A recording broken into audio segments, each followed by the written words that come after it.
I know he's got to be here. I've been looking all over the damn city for this guy. It's the perfect show to do with him, and I know that once we start talking, he's going to have a good time. I don't care how busy he is. He can do this damn show with me.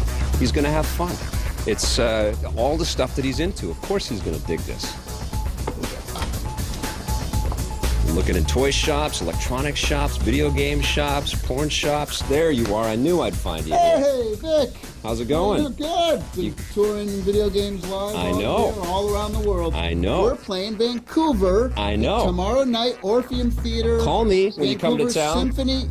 Did you want to call me? You're in Vancouver. That's right. Yeah, we're in Vancouver. Did you want to do some reviews? Forgot about that. Reviews on the Run. Remember the old show that you used to do? Silver Surfer. We're doing a bunch of music video games. Want to review some music video games? I don't have a microphone. There you go. We're going to do some music video games today on Reviews on the Run with Tommy Tallarico. Today on Reviews on the Run, Tom and I are taking a look at Wii Music, Banjo-Kazooie Nuts and Bolts, SingStar Volume 2, and in Versus, it's Guitar Hero World Tour against Rock Band 2. All right, we're going to get started with talking about Wii Music, but first question is, how do you say your last name? Tallarico. Tallarico. Tallarico. Right on, man. Why do you have shades inside? Future's so bright, I gotta wear shades. You know what I'm saying? Play that funky music, man.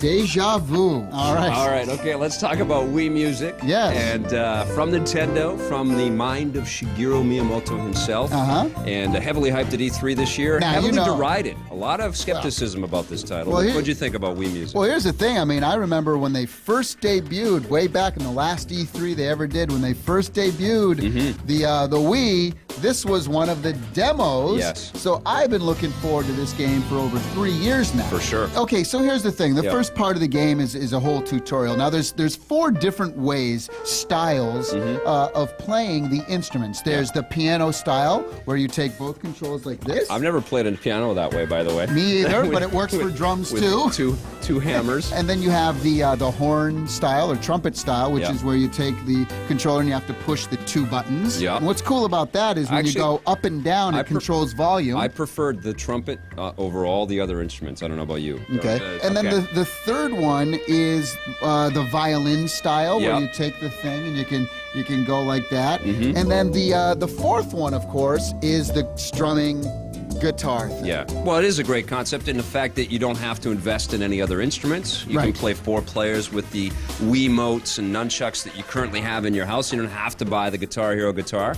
And then what you do with all that is you basically have a bunch of different kinds of things. You can have a solo jam and jam along to one of the very safe public domain tracks that are available within the game. It's, or the Mario theme. The Mario theme, and they have lots of the Mario Daydream theme. Believer from the Monkees. The Monkees. Yeah. You can totally improvise if you prefer. I did like the fact that you can lay down the tracks in a song, up to 6 of them, and play each of the different instruments themselves, and then make the notes and you know, sort of tune the song to sound the way that you want to. I just didn't find it to be, from a gameplay standpoint, as fun or as challenging as the other style that we're so used to. That's one of the big things with Wii Music, is that it was designed more to just be an interactive kind of device. Does it seem like a tech demo to you? A digital the toy, whole thing? yeah. For me, it was just a disappointment in that I've been waiting a long time for this. I hold Nintendo standards up here. I expect, especially a first-party game like this. Agreed. And this did not feel like Nintendo Shigeru Miyamoto first-party game. And still, they rest on their laurels, and everything is in MIDI, and honestly, everything sounds like a Super Nintendo. And this is Nintendo we're talking about, the company right now that is printing money. It has the most money, with every. I mean, most success. They're so high in profit, and they can't keep the Wii on shelves.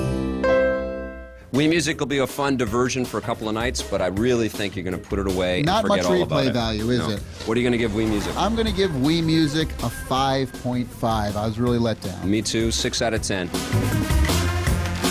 All right, don't go away. We're kind of changing things up a little bit. We're coming back with the new Banjo-Kazooie, which are 2 instruments. The nuts and bolts for Xbox 360, right after this.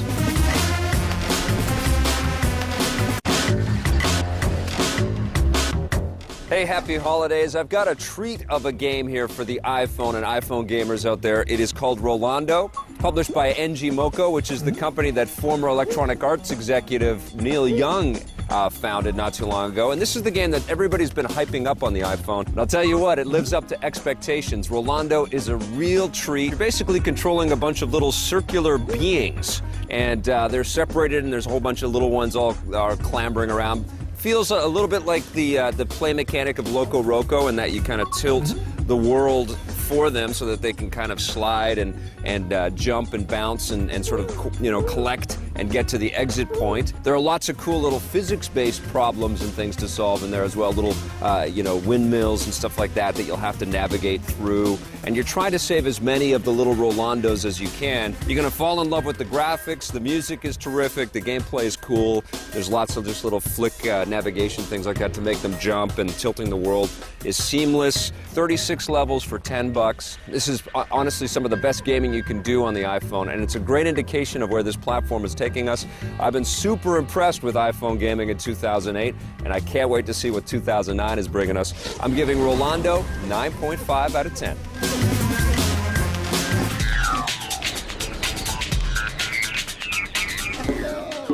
Welcome back. Tommy's going to be buying up everything in the store.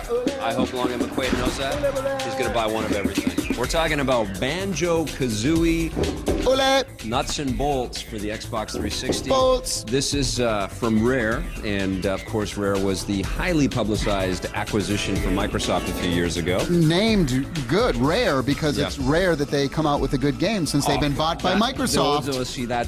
That's nasty. That's true, though. Well, this is the same team that made GoldenEye. I thought Donkey they were the Kong best Country, developer in the world back then. Banjo-Kazooie. Yeah. Jet Force Gemini, I still can't forgive you about that one. Yes. All right, so Banjo-Kazooie was a terrific platform action-adventure series, and one of the cool things is that you can actually buy the original Banjo-Kazooie on Xbox Live Arcade and play that game and sort of get acquainted with these characters. Isn't it weird singing on Xbox? It's so, you know what is weird is when you play the game, and goes back to the original one. Yeah. And it shows it in like black and white grainy stuff. Thought that was cool, but they also have like Microsoft branded discs of all of their catalog in certain levels, and you walk over them and they'll be grabbed by the Ghoulies disc. But I got to be honest, I mean this game I actually had a lot of fun with, and it's very evocative of the old classic platforming stuff, but they've obviously taken a cue from games like Grand Theft Auto, even I think games like Little Big Planet and The Sims and things like that, where you can customize and build your own stuff. That was a core key design bullet point for this game. You can build tons of stuff. I didn't really like it. No? Not your... Well, I mean, you weren't a big fan of these big games back then. I mean, you didn't like Banjo-Kazooie back then. Banjo-Kazooie. Yeah. I just remember playing the original games and how empty and devoid of life a lot of the worlds, like the overworld, would be. In this one, you build your vehicles and you're basically running over citizens all the time. These little animals will be walking by and you'll run them over. And that's basically the best part of the game. It is a pretty fun bit. I did like the fact that Banjo-Kazooie start off as a couple of fatties at the beginning of the game. That's right. They've just been chilling for the last 10 years. Yeah. And then you get to go into the garage and build up your vehicle, and along the way you get to pick up all kinds of different parts and accentuate and you got add wheels. Weapons. Yeah. Which the wheels make you go faster. Yes. Different grip stuff so that you can hug. I mean, it's all the standard stuff that you'd see. Helicopter blades. You get to go out on the water. And then on top of all that, too, they've added the ability to play all kinds of multiplayer games. There's like 27, or there's like 25 or 26, 27 different multiplayer games. 28? Maybe... Do I get a 29? Can I get a 29 over here? There's like 30. No, there's like 20-something. Yeah, lots of different multiplayer games. And one of the most popular ones I think is the football one, not American, the soccer. Which takes advantage of the whole physics thing where you're rolling balls around with the big cars. I mean, when you're talking about rolling balls around, it's a drinking game. The stopwatch started at the beginning of the show. It's a drinking game. And we got about 15 minutes in, he said balls. When balls, take a shot. Okay. What are you going to give Banjo-Kazooie nuts and bolts? I didn't love it so much. I'm going to give it a 5. I think it's an average game. This is a solid title, and I had fun. I'm giving it an 8. Oh, wow. 10. Okay, all right. There you go. Okay. All right, stick around. We're coming right back with another traditional music game. It's SingStar Volume 2 for the PS3 after this. Not too long ago, a company called Housemarque developed one of my favorite games that you can download for the PS3 and the PlayStation Network. It's called Super Stardust HD, and it's about 10 bucks. So it's 10 bucks well spent if you're a PS3 owner that's got an online account. Now, they've made a portable version. It's called Super Stardust Portable. Great name. But the big challenge that the developers had is moving from the terrific controls of the PS3 version to the kind of cumbersome controls on the PSP, especially for this style of gameplay. It's fast action, arcade, dual stick combat. It's reminiscent of Geometry Wars if you're an Xbox 360 gamer or you bought that game for the Wii, because you're basically skimming along planet surfaces using, rock crushing weapons and ice melting weapons and fire beam weapons to basically destroy as many different objects as you possibly can. Most of them are asteroids floating around, but then there's also enemy ships and things like that, an occasional boss battle as well. It all looks amazing, and the sound effects and music are terrific as well. Presentation-wise, you really can't fault this game, and it's only 10 bucks on the PSP, and all of that stuff works great. It's just that the controls aren't precise enough. You get 3 different weapons that scale up as in more power, but you have to change the weapons by taking your thumb off of the analog nub and pressing the D-pad in different directions, and that just doesn't work that well. You want to be able to change this stuff on the fly. Come on, it just does not work like an analog thumbstick can. But it's still decent fun. I'm giving Super Stardust Portable a 7.5 out of 10.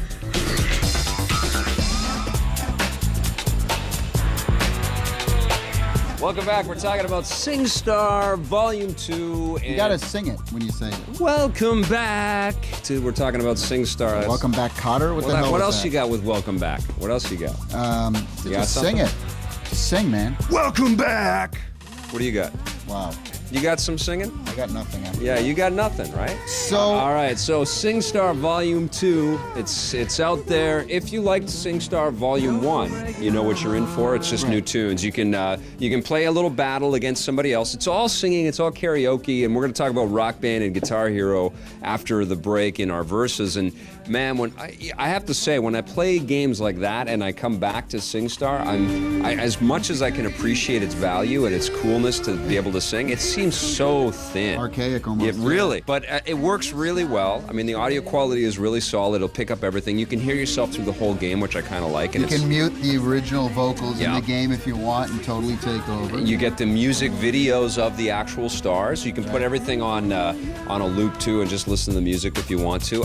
One thing I love is this medley mode that they have in SingStar, and they have it in this one, where they just give you a few seconds or a few minutes of each track, and they give you 6 different songs that you have to work your way through. And they had one where it was the last century versus this century, and they have older music next to the kind of more current stuff. They had a lot of rap in here. Nobody listen to techno, let's go. Just give me the signal, I'll be there with a whole list full of new insults. I've been dope, suspenseful with a pencil. I'm about that good. You can check out my videos online. That's right. Leave them a comment, please. Yeah, that's the best thing about the game is the ability to record yourself, stick it up into the. Here's the thing. Yeah. When the first SingStar came out, one of the big things that they were promoting is that every week or so, or every couple of weeks, you're going to be able to download a new song to your hard drive. This is a great thing. Yeah. Now it didn't happen and didn't get as many updates as we were all hoping to expect. You know why? But Activision and MTV are just like, we'll take that, we'll take that. But here's what's some more happening? dough, we'll take that, we'll take that. No, but what's happening is that, what's cool about that is you can really customize your game experience instead of getting a disc with 40, 50 songs on it. So maybe they engineered this for the people that don't get online, but they're missing half the game. If you're going to stack SingStar up against Rock Band or Guitar Hero, the only reason that you want it is to be a part of the online community, which is a very cool thing. Other than that, why bother with something like this when you can play, 4 of your friends can play real instruments and I was just, again, fake real instruments. You know what, though? If you've never had SingStar, if you've never played SingStar, and this is your first time playing it, you're going to think it's a fantastic game, because it is pretty good. It's good karaoke. What are you going to give SingStar Volume 2? I'm giving it a 7.5. All right, I think you're being generous. I'm going to give it a 6 out of 10. I think that they have to do some stuff to make this compete with games like Guitar Hero and Rock Band out there. Speaking of which, when we return, Guitar Hero World Tour going up against Rock Band 2 right after this.